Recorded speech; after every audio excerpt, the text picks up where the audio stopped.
పట్నాలన్నీ ఖాళీ అయినాయి, పల్లెలన్నీ మురుస్తున్నాయి. సంక్రాంతి పండుగతోని పల్లెలకు మస్తు కలొచ్చింది. పిల్ల జల్లతోని ప్రతి ఇల్లు సందడిగా కనిపిస్తున్నది. చిన్నమ్మలు, పెద్దమ్మలు, అక్కచెల్లెళ్ళు, అన్నదమ్ములు, పెద్ద మనుషులు మంచి తెలుగు సినిమా చూసినట్టే ఉంటున్నాయి ఇండ్లన్నీ అన్నట్టు. నారావారి పల్లెల చంద్రాల సార్ ఇంటోళ్ళంతా ఒక దగ్గర కూడిర్రట. అందరినీ ఒక్కసారి అరుసుకుని వద్దాం పారి. పబ్లిక్ అంతా పట్నాలు ఇడిచిపెట్టి పల్లెలు చేరిండ్రు.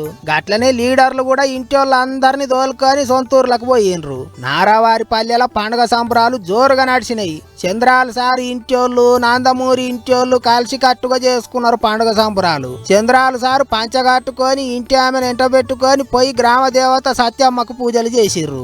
నాగాలమ్మ గుడికాడ కూడా పూజలు చేసిర్రు. గట్టిగానే పబ్బతి పట్టిర్రు.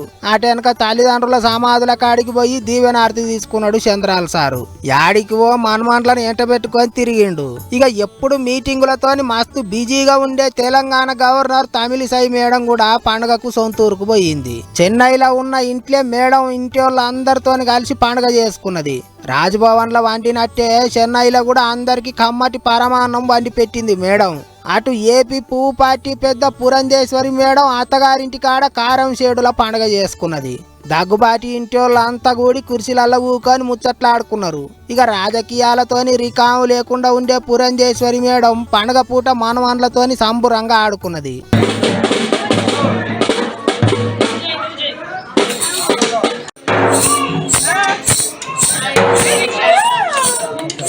ఈ నడమ పువ్వు పార్టీ లీడర్లు అంతా దేవుని గుళ్ళు శుభ్రం చేస్తున్నారు కదా, అట్లనే మేడం కూడా గుడిలో గచ్చు దూడిచింది.